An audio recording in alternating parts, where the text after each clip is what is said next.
Hi dears, welcome back to Mukunda creation. இன்றைக்கி நம்ம பார்க்க போகிற ரெசிபி கொத்து பூரி ரெசிபி. நமக்கு பூரி மீதம் ஆகிடுனா இந்த மாதிரி கொத்து பூரி ரெசிபி செஞ்சு வீட்டில் அசத்தி காட்டலாம். ரொம்பவே டேஸ்டியாக இருக்கும். வாங்க இப்போ எப்படி செய்கிறதுன்னு பார்க்கலாம்.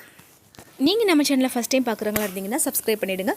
ரைட் சைடில் உள்ள பெல் ஐக்கன் கிளிக் பண்ணிவிட்டு ஆல் ஆப்ஷன் செலக்ட் பண்ணிட்டீங்கன்னா நான் ஃபர்தராக வீடியோஸ் அப்லோட் பண்ணும்போது உங்களுக்கு இமீடியட்டாக நோட்டிஃபை ஆகும். இந்த ரெசிபி உங்களுக்கு பிடித்திருந்தால் லைக் பண்ணுங்கள், ஷேர் பண்ணுங்கள், கமெண்ட் பண்ணுங்கள். கடாயில் தேவையான ஆயில் ஊற்றிக்கலாம். இப்போ ஆயில் சூடானதும் நம்ம ஸ்பைசஸ் பொருளை ஆட் பண்ணிக்கலாம். ஆஃப் சைஸ்க்கு பே லீஃப் எடுத்திருக்கேன், 2 சின்ன சைஸ் பட்டை, 2 கிராம்பு, 1 ஏலக்காய், கல்பாசிக்கு 1 பீஸ், நெக்ஸ்ட்டு அன்னாச்சி முக்குன்னு சொல்லுவோம்ல அது 1 எடுத்திருக்கேன். இதை நம்ம கொஞ்சம் பொரிய விட்டுக்கலாம். இப்போ பொரிஞ்சிருச்சு. இப்போது நான் வெங்காயத்தை ரொம்ப குட்டி சைஸாக சாப் பண்ணி வச்சுருக்கேன். அது ஒரு 2 மீடியம் சைஸ் வெங்காயம் எடுத்திருக்கேன். அது இந்த மாதிரி ரொம்பவே குட்டியாக நீங்கள் கட் பண்ணிக்கணும். அப்போ தான் நமக்கு கிரேவி ரொம்பவே திக்காக அந்த பதம் கொடுக்கும். அந்த பூரியோடு நல்ல மெர்ஜாகி நமக்கு டேஸ்ட் எடுத்து கொடுக்கும். இப்போது இதை நல்லா வதக்கிக்கலாம். ரொம்பவே கோல்டன் ஃப்ரை கலர் மாறணும். நமக்கு இன்னும் இது பத்தாதுங்க, இன்னும் நமக்கு கலர் சேஞ்ச் ஆகணும். இப்போ நீங்கள் ரொம்பவே சாப் பண்ணி குட்டி சைஸில் போடுறதுனால சீக்கிரம் வேலை முடிஞ்சிடும். இதுவே நீங்கள் பிக் சைஸாக கட் பண்ணி போடுறதுனால நமக்கு டைம் ரொம்ப இழுக்கும். இப்போ 1 டீஸ்பூன் அளவுக்கு இஞ்சி பூண்டு பேஸ்ட்டு தட்டி போட்டிருக்கேன். உங்கள்கிட்ட பேஸ்ட்டாக கிடைச்சாலும் நீங்கள் ஆட் பண்ணிக்கலாம்.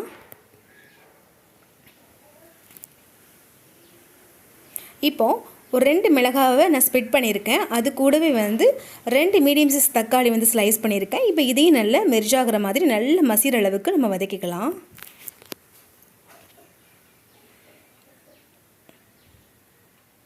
பாருங்கள், தக்காளி நல்லா மசிஞ்சு வந்துட்டுருக்கு.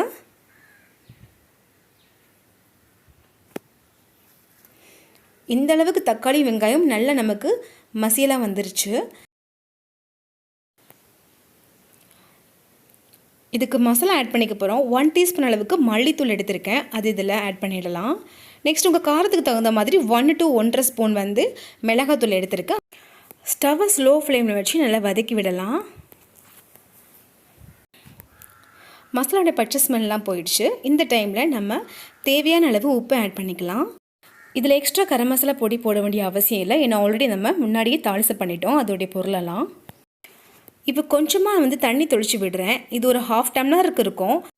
ரொம்பவும் தண்ணி சேர்த்துக்க வேண்டாம். தண்ணி ஆட் பண்ணுறதுனால நமக்கு நல்ல திக் பதமாக அந்த மசாலா நமக்கு அதிகமாக எடுத்து கொடுக்கும். அதனால தான் தண்ணி ஆட் பண்ணுறோம். 1 நிமிஷத்துக்கு வதக்கிக்கிட்டால் போதும். இப்போது ஒரு 1/2 டீஸ்பூனுக்கு கம்மியாக மிளகுத்தூள் எடுத்திருக்கேன். அது இதில் ஆட் பண்ணி மிக்ஸ் பண்ணிடலாம்.